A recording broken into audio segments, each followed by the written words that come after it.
నూలులో శతాబ్దాల గౌరవం, పట్టు పరంపరకు ప్రతీక, సంప్రదాయానికి శాశ్వత చిరునామా సఖీ.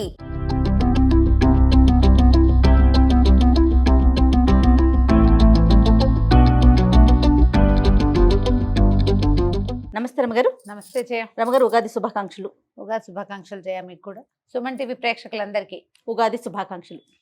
Right, very good. ఉగాది పచ్చడి గురించి మాట్లాడుకున్నాం, ఉగాది విశిష్టత మాట్లాడుకున్నాం. ఉగాదికి కొన్ని వంటకాలు ప్రత్యేకించి చేసుకుంటాం, పచ్చడితో పాటుగా ఒక్కొక్క ప్రాంతంలో ఒక్కొక్కటి చేస్తారు. ఇక్కడ భక్ష్యాలు అంటారు, మనం బొబ్బట్లు అంటాం. నేతి బొబ్బట్లు చేద్దాం. Yes, okay.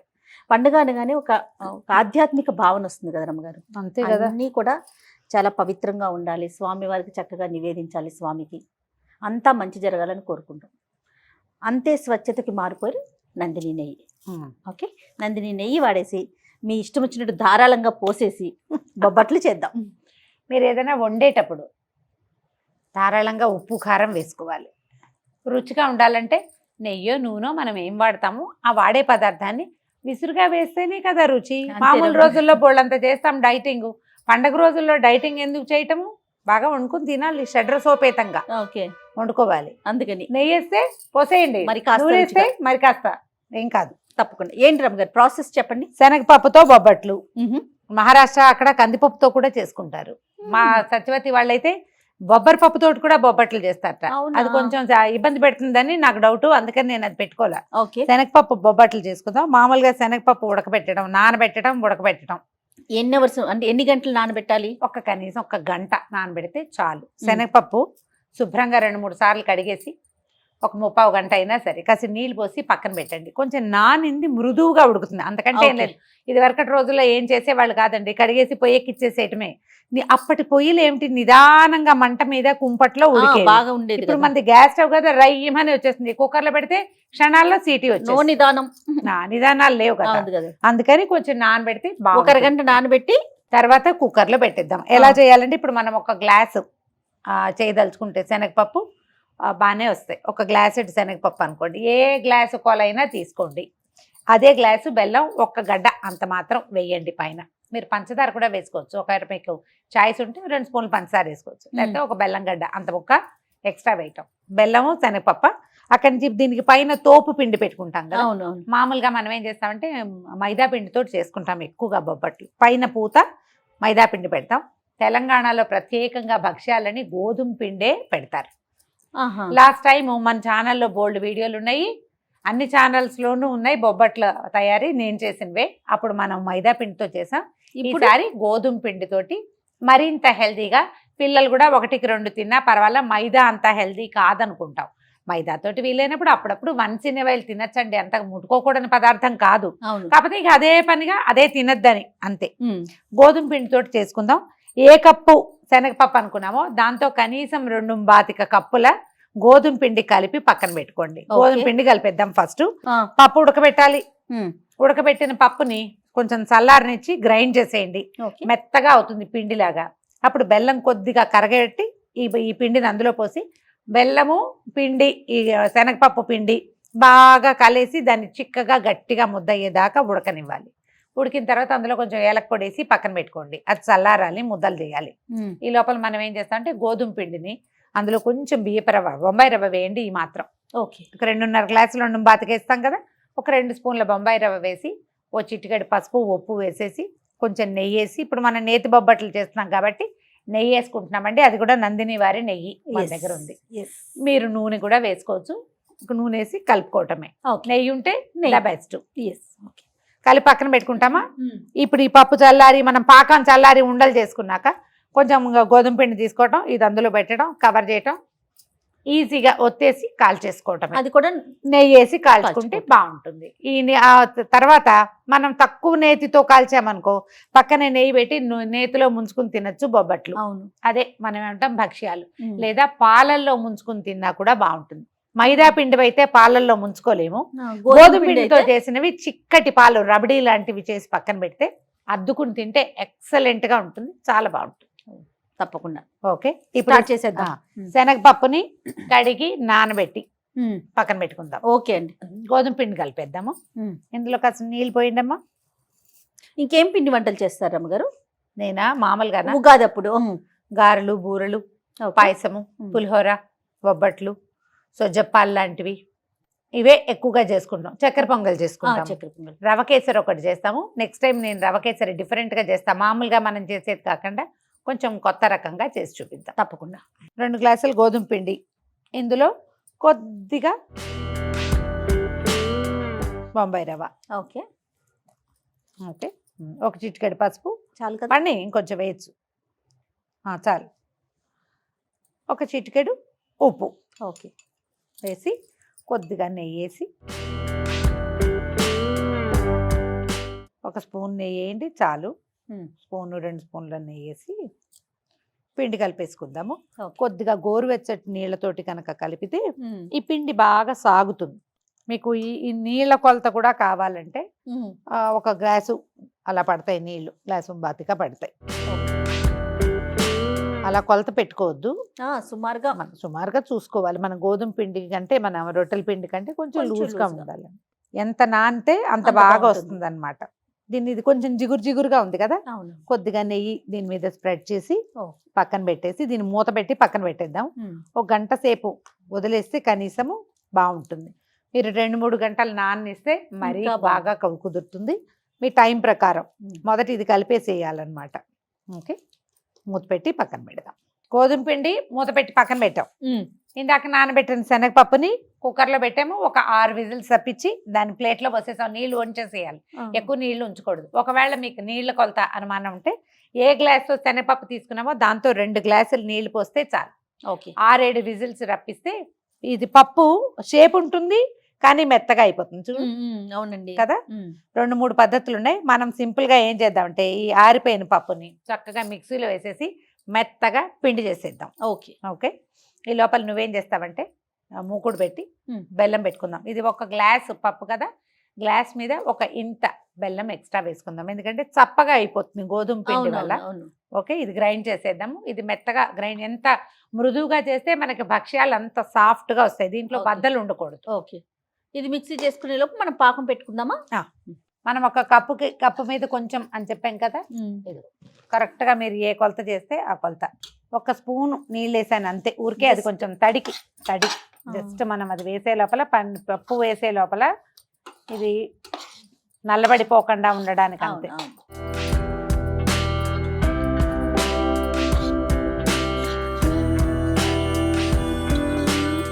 కొంచెం అటు ఇటు కదిపితే మనకి ఇది కరిగిపోతుంది.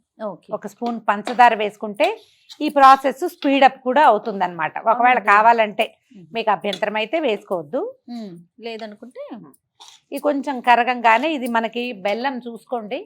బెల్లంలో గనక రాళ్ళు గీళ్ళు ఏమీ లేకుండా ఉంటే మనకి ఏ ప్రాబ్లము లేదు. ఇంకేం చెయ్యక్కర్లేదు, దీన్ని వడబోయటాలు వ్యవహారాలు ఏమీ లేదు.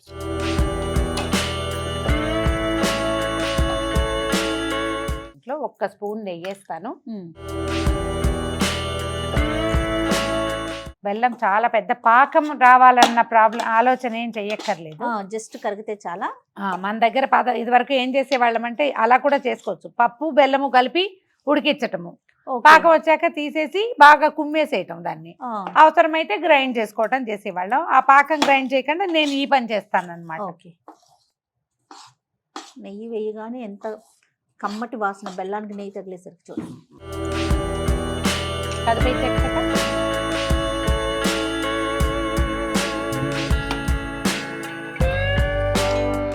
ఇందులో తడేలాగా ఉంటుంది కదా. అవునండి, అది ఇది కలిసి తొందరగా వచ్చేస్తుంది అనమాట. ఇది స్పీడ్ గా అయిపోతుంది. కొంచెం చిన్న గరిటె తీసుకోండి, స్పీడ్ గా చెయ్యి ఆడించండి చాలు. ఈ పిండి తగిలేసరికి ఆటోమేటిక్ గా ఈ పాకం సెట్ అయిపోతుంది. కొంచెం చిన్నది అట్ల కాడ కదా, అవునవును, అలా కాకుండా గరిటె లాంటిది అయితే వీలుగా ఉంటుంది. ఈ బెల్లం కొద్దిగా చిన్న గడ్డ ఉందిగా, అది 1 నిమిషంలో వేడి చూసుకోండి. రాళ్ళు గనక కాస్త బెల్లం గట్టిగా ఉంటే దాన్ని కరిగిపోనిచ్చి పిండి వేసుకుంటే మీకు ఇంకా వీలుగా వచ్చేస్తుంది నిమిషంలో. ఇగో జయ రమ్మగారు, బెల్లం మొత్తం కరిగిపోయింది. ఇదిగో పాకం వచ్చేసింది. ఉండ చూడు ఎంత కరెక్ట్ గా వచ్చిందండి. ఈ టైంలో ఆపేస్తే సరిపోతుంది. మీరు 1-2 జాగ్రత్తలు తీసుకోవాల్సింది ఏంటంటే, బెల్లం గట్టి బెల్లం శుద్ధలాగా రాళ్లలాగా ఉంటే మాత్రం అది పూర్తిగా కరిగాక పప్పు పిండి వేసేసుకోండి. మరి కొంచెం 1 చుక్క నీళ్ళు పోయండి, మీకు టెన్షన్ లేకుండా ఉంటుంది. పలచగా అవుతుంది, తర్వాత ఎట్లాగో పాకం వస్తుంది కాబట్టి భయం లేదు. ఇప్పుడు చూద్దాం, ఉండ వస్తుందా రాదా. ఖచ్చితంగా వచ్చేస్తుంది. ఇదిగో అయిపోయి చల్లారాక ఇంకా గట్టిగా అవుతుంది. ఒక 10 నిమిషాల పాటు దీన్ని నీట్గా చల్లారనివ్వండి హాయిగా. ఇది Okay. చల్లారి ఉండలు చేస్తే ఇంకా మనం భక్ష్యాలు ఎడం చేత్తో చేసేసుకోవచ్చు చక్కగా. అంతే. స్టవ్ ఆపేసి ఆపేసారు. దీన్ని పక్కన పెడదాం. ఇగో పూర్ణం చల్లారిపోయింది. ఇలా నిమ్మకాయ సైజు ఉండలు చేసి పెట్టుకుందాం పక్కన. ఓకే. ఒక గ్లాస్ కొలతకి ఎన్ని వస్తాయో క్లియర్గా కనపడుతుంది జయ. కొద్దిగా నేర్చేయి చేసుకుంటే నున్నగా మృదువుగా వస్తుంది, నున్నగా వస్తుంది. ఓకే, అందాజుగా చేసి చూద్దాము. దీనికి ఇంచుమించుగా అంత సైజులో ఉన్న గోధుమ పిండి తీసుకోవాలి మనం. అందుకని మనం 1కి 2 పోసాం కదా, అవునవును. అందుకు.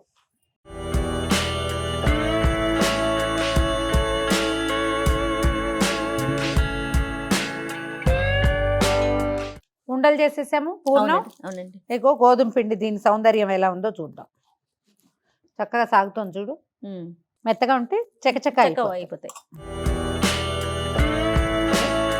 మనం ఇంత పలచగా చేయకపోతే ఏమో కొద్దిగా పిండి చల్లి ఒత్తుకోవచ్చు. ఓకే.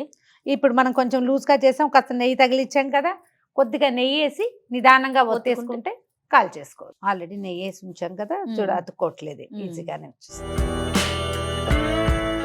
ఇంచుమించుగా మనకు అది ఎంత ఉందో సరిపోతుంది. అటు ఇటుగా అంతా తీసుకోవటమే. ఇది అడుగున మందంగా ఉంచుకుని అంచులు కొంచెం సాగదీసుకోవాలి మనం. అప్పుడు మనకి ఏంటంటే ఒత్తినప్పుడు ఈజీగా ఉంటుంది అనమాట. ఓకే. అలాగా దీన్ని పైకి లాగేయండి. మీకు మైదా పిండి అయితే ఇంకా స్పీడ్గా సాగుతుంది. గోధుమ పిండి కాబట్టి కొద్దిగా కాస్త స్లోగా ఉంటుంది అంతే. అన్ని పొదిగి పక్కన పెట్టుకోకుండా ఒక 5-6 చేసుకోవటము, ఒత్తుకోవటం. ఒకేసారి ఒక 4-5 చేసి పెట్టుకుని అప్పుడు ఒత్తుకుందామా? అట్లానే ఏమి రమ్మగారు చేసేస్తారా? చేసేద్దామమ్మా. కొద్దిగా నెయ్యో నూనె రాసుకుందాం. అవునా? నెయ్యి కాస్త తక్కువగా ఉంది కదా, ఇంకొంచెం వేసుకుందామా అందులో. అట్లానేనండి.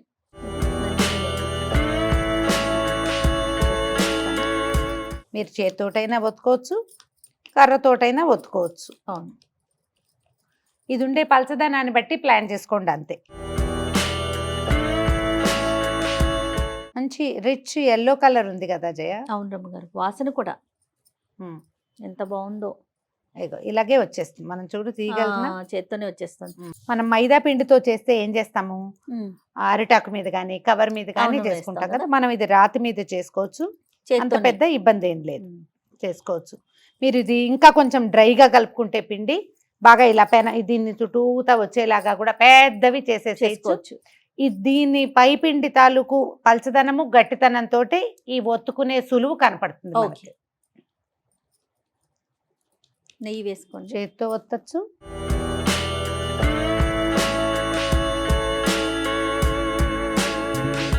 కాస్త కూస్తా బయటకు వచ్చినా అంత కంగారేం లేదు. వేడి వేడి పెనం మీద వేసేసుకోవటమే వీటిని. కొంచెం ఒకసారి ఒకవైపు డ్రై అయిన తర్వాత నిదానంగా బబుల్స్ వస్తాయి, వెనక్కి తిప్పుకోవచ్చు. ఈ పిండి కనుక నేను మళ్ళీ ఇంకొక కిటుకు చెప్తా. తోపు పిండి మనం ఇంత, నేను కొంచెం లూజ్గానే అయింది ఇవాళ.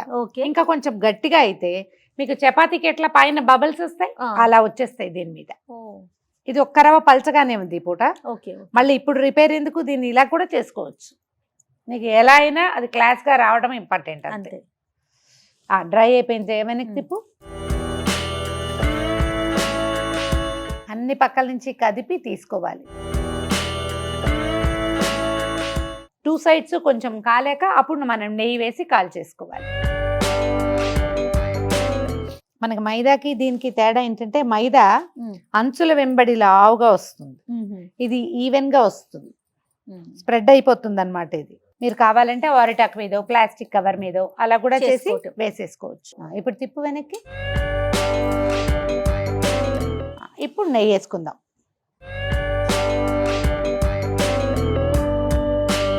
ఈ పై ఎత్తును కూడా రాస్తే వాసన చాలా బాగుంటుంది. ఒకదాని వెనకాల ఒకటి జుడు పొంగుతుంది, ఒత్తటం కాల్ చేసుకోవటం. ఇద్దరుంటే బాగా కంఫర్టబుల్ గా అవుతుంది. సొజ్జప్పాల్లాగానే. అంతేగా. ఊర్లలో కర్రబొబ్బట్లని చేసేవాళ్ళు. అంటే ఇదే పిండి కర్రతో టకటకటక ఒత్తేయటానికి అనమాట. ఒత్తేసి కాల్చుకుంటారు. ఇక్కడ కూడా మనకి భక్ష్యాలు తెలంగాణ ప్రాంతాల్లో అంతా కూడా కర్రతో చేస్తారా? Okay. కర్రతో కొంచెం చేస్తారు. నెయ్యి వేస్తారా? పెడతాం. తిరిగి ఇంకొకసారి వేసి దీన్ని పల్చగా చేయాలంటే ఇది చేయి తిరగటము ఒకటి, ఒకటి రెండు సార్లు మందంగా వస్తాయి. క్రమంగా మనకు పల్చగా చేయడం వచ్చేస్తుంది. చేయని వస్తుంది. 2-3 సార్లు చేసేసరికి వచ్చేస్తుంది. ఈ పై పిండితోటే ప్రధానమైనది అనమాట. అవును. లోపలిది ఎంత మృదువుగా ఉంది, పైది ఎంత సాఫ్ట్ గా ఉంది, అంతే. పొంగుతుంది చూడండి. పొంగుతుంది, అదే చెప్పాగా. కాస్త ఆ చేయగా మీకు 2-3 సార్లు చేసేసరికి రౌండ్ గాను వస్తుంది, పొంగుతుంది కూడా. పర్ఫెక్ట్ గా పొంగుతుంది చూడు. నీకు కావాలనుకుంటే కొద్దిగా నేర్చుక. చిన్నప్పుడు ఏం చేసేవాళ్ళు తెలుసా, అరటి ఆకు మధ్యలో ఇలా దూట ఉంటుంది కదా, అరటి ఆకుకు మధ్యలో దాన్ని కట్ చేసి పెట్టి దాన్ని ముంచి దాంతో ఇలా రాసేవాళ్ళు. లైట్ గా అంటుతుంది, అసలు అంటుతుంది అనమాట. మనం ఇప్పుడు సిలికాన్ బ్రష్లు వాడుకుంటున్నాం కదా, పాత రోజుల్లో అరటి ఆకు తాలూకు ఆ కాడ ఉంటుంది కదా, దాన్ని కట్ చేసి పెట్టుకునేవాళ్ళు. నాకు ఆ సిలికాన్ బ్రష్ మీద కూడా భయం భయం వేస్తుందా? మనం వేడి మీద పెట్టేస్తాము. నాకైతే ఆ అరిటాకు స్టెమ్ అంటేనే ఇష్టం. దొరకాలిగా రమ్మగారు, అవకాశం ఉండొద్దు. రైతు బజార్లు ఉంటే దగ్గరలో అరిటాకులకి ఏం కొదవా. మీరు అరిటాకు తెచ్చుకోవటమే. కావాలి అన్న ఇంటెన్షన్ ఉంటే అమెజాన్ లో కూడా అరిటాకులు దొరుకుతాయి. ఓ తీనా ఇలాగే అన్ని బొబ్బట్లు ఒత్తేసుకోవటం, కాల్చేసుకోవటం, చక్కగా కాల్చుకోవటం, చక్కగా రుచిగా తినేయటం. మీరు పాలతో తినదలుచుకుంటే పాలని స్టవ్ మీద బాగా మరగనివ్వండి.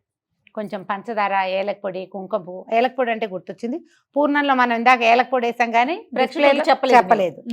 ఏలక పొడి వేసుకుంటే బాగుంటుంది. కుంకుమ చక్కగా. పువ్వు, ఏలక పొడి, కొద్దిగా పిస్తా పప్పులు వేసి పాలను చిక్కగా మరగబెట్టండి. చాలా మరి రబడీలా చేయక్కర్లా, కొంచెం చిక్కగా చేస్తే చాలు.